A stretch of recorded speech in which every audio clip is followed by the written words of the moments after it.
கொண்டிருக்கிறார்கள். அன்பார்ந்த சகோதர சகோதரிகளே, இந்த சூழலிலே, இந்த சமுதாய, இந்த மனப்பான்மைகளிலே, இந்த மனநிலைகளிலே ஆண்டவர் இயேசு கிறிஸ்துவனுடைய இந்த உருமாற்றம், தவக்காலத்தினுடைய 2ஆம் வாரமாக இன்று ஆண்டவர் இயேசு கிறிஸ்துவனுடைய அந்த உருமாற்றம் நமக்கு தருகின்ற செய்தி என்ன? ஆண்டவர் இயேசு ஏன் உருமாறணும்?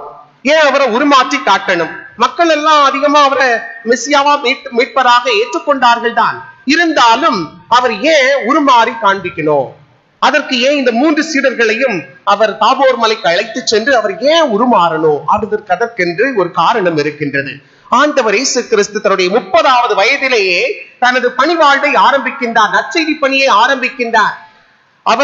அவருடைய நற்செய்தி பணியை பார்த்து, அவருடைய பேச்சாற்றலை பார்த்த மக்கள் எல்லாம், இவர் தச்சருடைய மகன் அல்லவா, என்ன ஞானம், அவர் எப்படி எல்லாம் பேசுறாரு, இவரை பெற்ற தாய் பேறு பெற்றவள் என்றெல்லாம் நிறைய பேர் பாராட்ட ஆரம்பிக்கிறாங்க.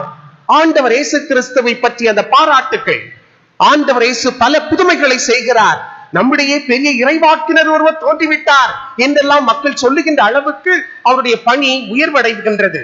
5 அப்பங்களை 2 மீன்களை 5000 பேருக்கு பகிர்ந்தளிக்கின்றார், நோயாளிகளை குணமாக்குகின்றார், பல மனிதர்களுக்கு புதிய வாழ்வை தருகின்றார். இதனால இதை பார்த்த மக்கள் எல்லாம் அவரை அரசராக்க வேண்டும் என்று அவரை அரசராக்க துணிகின்றார்கள். இன்னொரு பக்கம் பரிசேயர்கள், சதிசேயர்கள் செய்கிற அநியாயங்கள், அயோக்கியத்தனங்களை பார்த்து ஆண்டவர் இயேசு உங்களுக்கு ஐயோ கேடு, விபச்சார தலைமுறையே என்றெல்லாம் சொல்லி அவர்களை திட்டி தீர்க்கின்றார்.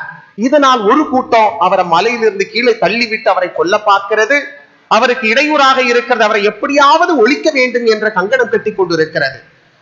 ஆக இருவிதமான சூழல், பலவிதமான விமர்சனங்களை எதிர்கொள்ளுகின்ற ஆண்டவர் இயேசு கிறிஸ்து தன்னுடைய சீடர்கள் அழைச்சு கேட்கிறார், மக்கள் என்னை யார் என்று சொல்லுகிறார்கள்?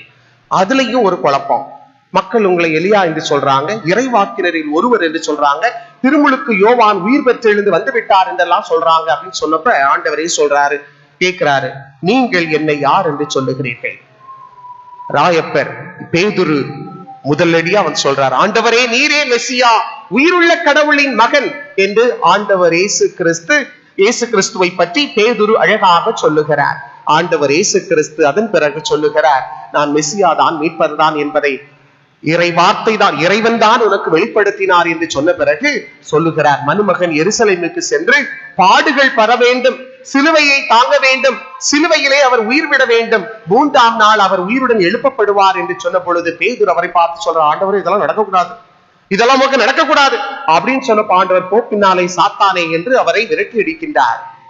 இதற்கு பிறகுதான் ஆண்டவர் இயேசு என்ன பண்றாரு, இந்த பேதுருவையும் யோவானையும் யாக்கோபையும் தாபோர் மலைக்கு அழைத்து போகிறார். அழைத்து சென்று அங்கே அவர் ஜெபித்துக் கொண்டிருக்கும் பொழுது அவருடைய தோற்றம் மாறுகிறது.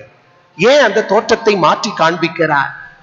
அவருடைய அந்த இறை தன்மையை அங்கே அந்த தோற்ற மாற்றத்தின் வழியாக வெளிப்படுத்தி அவர் சொல்லுகிறார், இதற்கு பின் இதனை யார்கிட்ட சொல்லாதீங்க, ஏன்னா என்னோடு பேசுகின்ற அந்த மோசேயும் இறைவாக்கினரும் எலியாவும் என்னுடைய இறப்பை பற்றி, எருசலேமிலே நான் படப்போகின்ற அந்த வேதனைகளை, நான் படப்போகின்ற அந்த பாடுகளை பற்றி விவாதித்துக் கொண்டிருக்கிறார்.